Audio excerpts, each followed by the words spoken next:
Estamos de volta com o Metrópole Debate. Agora sim, a resposta para o Roberto Gonçalves, que é do Henrique Jorge. Ele disse que trabalha em uma empresa, professor Paulo Bacelar, e teve o salário, recebeu aumento de salário, mas reduziram o abono dos filhos. Isso está correto? Está correto porque o abono que ele fala, o salário de família, depende da renda familiar, depende da baixa renda.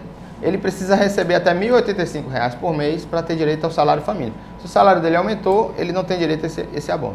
Fernanda Silva Bastos, do Altran Nunes. A nossa telespectadora diz que o pai da filha dela vai se aposentar este ano com 30 anos de contribuição. Após se aposentar, ele pode continuar trabalhando? Luciano, eu não entendo porque ele vai se aposentar aos 30 anos de contribuição, porque o homem ele se aposenta aos 35. Então o homem não tem aposentadoria para o homem aos 30 anos de contribuição, só se ele tiver 65 anos de idade. Ele poderá se aposentar por idade, né? E a pergunta dela? Pergunta se ele pode continuar trabalhando. Pode, claro, continuar. Né, professor? Se ele for aposentadoria, ele poderá continuar trabalhando sem problema nenhum.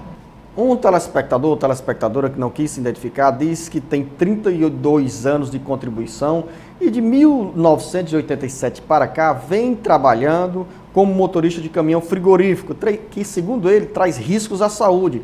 Diante desse período de trabalho, professor Paulo Bacelar, o nosso telespectador tem direito a reduzir o tempo de serviço para se aposentar? Não, ele precisa ter o PPP, que é um formulário, né, perfil profissiográfico previdenciário, que demonstra que ele tem, que está exposto a agente químico, físico ou biológico. Somente com esse documento é que vai ser analisado. Pela atividade não é mais garantida a aposentadoria especial aos 25 anos. O nosso telespectador Francisco Roberto, da Barra de Ceará, pergunta se com 9 anos de carteira assinada, com 9 anos de contribuição para o INSS, e essa pessoa só possui um rim, tem direito a algum benefício do INSS? Depende, tudo que fala de doença, de auxílio-doença, de perícia médica, depende, porque vai depender das suas condições sociais, do seu trabalho, da sua debilitação. Então, vai depender muito dos exames médicos, né? Então, o médico perito do INSS é que vai decidir isso pela análise conjunta das coisas. Então, você pode pedir o auxílio-doença, que é o que mais garantido, se é auxílio-doença, e no auxílio-doença o médico vai ver se você pode se aposentar. A Niceia, de Maracanaú, ela diz que a mãe está afastada do trabalho pela doença no código 33.3. Tem 40 anos e possui menos de 10 anos de contribuição. A Niceia pergunta se a mãe pode solicitar a aposentadoria. Nesse caso... Esse é o CID, é o Código Internacional de Doenças, que eu não sei de cabeça, né? Mas nesse caso... Eu sugiro que ela peça auxílio-doença. Pronto, está sugerido aí. Como ela se ela já estiver de auxílio-doença, ela pode, no auxílio-doença, requerer que o médico analise para se aposentar por invalidez. É sempre o médico que vai dar a última palavra. Mais uma pergunta de Maracanaú, José Paiva de Lima. Ele recebia um benefício do INSS quando morava em São Paulo, acima de um salário mínimo. Quando veio morar no Ceará, esse benefício caiu para menos de um salário. Por que isso ocorreu, professor Paulo Bacelar? Olha, não existe benefício com menos de um salário mínimo. Todos os benefícios, no mínimo, tem que ser um salário mínimo. E a auxílio-doença é uma média aritmética simples dos 80% dos maiores salários, quer dizer, 20% dos menores são descartados, e é desde 94 até a data da aposentadoria ou do auxílio-doença. Se no auxílio-doença ele for pedir um novo cálculo, ele vai ter um novo cálculo independentemente daquele último benefício dele, então vai se recalcular. Se der menos que esse salário mínimo, ele passa a ser um salário mínimo. O Eudes, do Conjunto Gereissati 2, em Maracanaú, ele diz que a esposa se encontra doente há 1 ano com hérnia de disco e tem 15 anos de contribuição de carteira assinada. Ele quer saber se ela pode dar entrada com a aposentadoria, já que não pode mais trabalhar. Pode dar entrada com auxílio-doença. Auxílio-doença primeiro, agenda pelo telefone 135 e no final, quando o médico for fazer a perícia médica, ele poderá ver a situação em loco e saber se ela tem direito já à aposentadoria. O Edmundo, que também reside em Maracanaú, é autônomo e está de licença médica pelo INSS.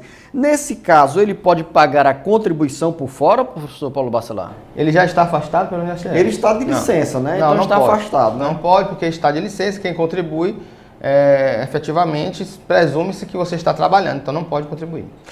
O André mora em Pacatuba, trabalha com carteira assinada e pergunta se pode pagar um valor extra ao INSS por fora para obter maior valor na aposentadoria. Não, não pode. Você só pode pagar, quer dizer, você é obrigado a contribuir quando você exerce uma outra atividade. Se você não exerce nenhuma atividade fora do seu trabalho, você não vai poder pagar porque o poder é uma faculdade. E como facultativo, você não pode pagar porque você trabalha, você não é facultativo. Então, você se exerce uma outra atividade, você se torna obrigatório a contribuir sobre essa atividade. Se você não tiver atividade nenhuma, não pode pagar. Quer dizer que, no caso, o professor Paulo Bacelar, mesmo já tendo a carteira assinada, ele não pode dizer que exerce atividade como autônomo, outra atividade, isso não é permitido. Não é permitido, porque se ele declarar isso, ele estará declarando uma declaração falsa, isso é crime, e ele poderá ser cobrado disso futuramente. O senhor José Irã de Pacatuba diz que a vizinha de 65 anos de idade, que contribuiu 7 anos e meio com o INSS, tentou dar entrada na aposentadoria e não conseguiu. Pergunta o que houve, pergunta ainda se uma pessoa de 65 anos de idade, que trabalhou 35 anos, mas só contribuiu com o INSS durante 15 anos, tem direito a se aposentar.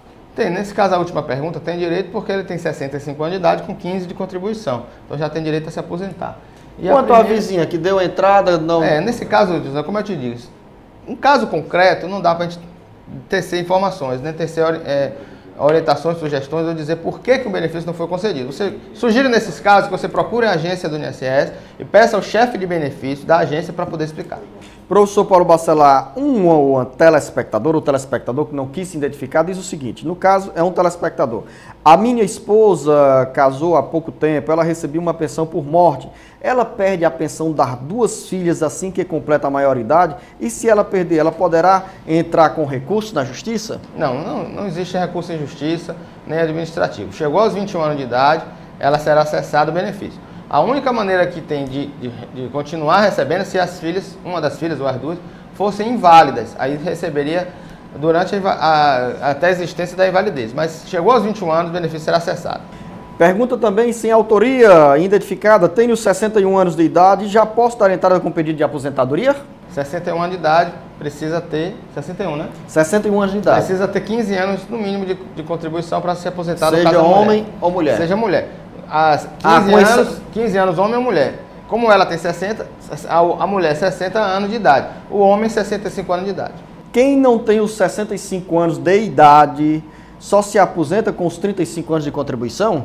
É a pergunta de outro telespectador. Se é homem e não chegou à idade de 65 anos, a outra forma de se aposentar por tempo de contribuição e o homem aos 35 anos. Quem é funcionário público, professor Paulo Bacelar, e recebe por insalubridade, se aposenta com quanto tempo de serviço ou a aposentadoria é somente por idade? Servidor público tem que ver se ela é estadual, federal ou municipal. Então vai depender da legislação do servidor público. Mas, em regra, ele já tem direito a se aposentar também pela atividade especial. E, nesse caso, o telespectador ou telespectadora que não se identificou ainda pergunta, esse servidor público pode ter emprego de carteira assinada? Pode. Se ele não tiver exclusividade, não tiver cargo em comissão, por exemplo, não tiver exclusividade, ele vai poder se aposentar, trabalhar em outra atividade e ser filiado nos 2 regimes, regime próprio e regime geral de previdência. Professor Paulo Bacelar, estamos encerrando mais uma edição do Metrópole Debate. Temos aí uma foto dos nossos telespectadores, professor Paulo Bacelar. Por onde o professor Paulo Bacelar passa, sempre recebe aquele aceno dos telespectadores que nos acompanham no Metrópole Debate. É um espaço que a direção da TV Metrópole abre para você, trabalhador, trabalhadora, a caminho da aposentadoria para tirar as dúvidas na área da previdenciária. Toda quinta-feira, às quintas-feiras, nós estamos aqui com você e também aos sábados e domingos. E tem aqui, olha aqui, o professor Paulo Bacelar. Senhor Batista lá de Beberibe. Senhor Batista de Beberibe. Nos atendeu, a gente foi lá na agência de Beberibe, né, trabalhar e recebemos lá o carinho, o abraço do seu Batista e que ele é um assíduo aí, ouvinte do programa Alerta Geral sábado, senhor. Também. E também do programa Metrópole Debate às quintas-feiras e também assiste às reprises dos sábados e domingos. Mas nós temos também mais um telespectador aqui do Metrópole Debate que se encontrou com o nosso Paulo Bacelar e fez questão de registrar em foto esse momento aí de encontro. É o nosso telespectador, senhor Adalberto. Adalberto. Olha aqui, dá para identificar, dá, caro Ivan? Aqui o senhor Adalberto. Com a família dele almoçando no restaurante também na estrada de Beberibe e nos reconheceu também, dizendo que a família toda assiste o programa Metrópole Debate. Olha a nossa responsabilidade. E é com esse estímulo que a gente encerra mais uma edição do Metrópole Debate. Professor Paulo Bacelar, até o nosso próximo encontro. Obrigado a todos e até o próximo encontro.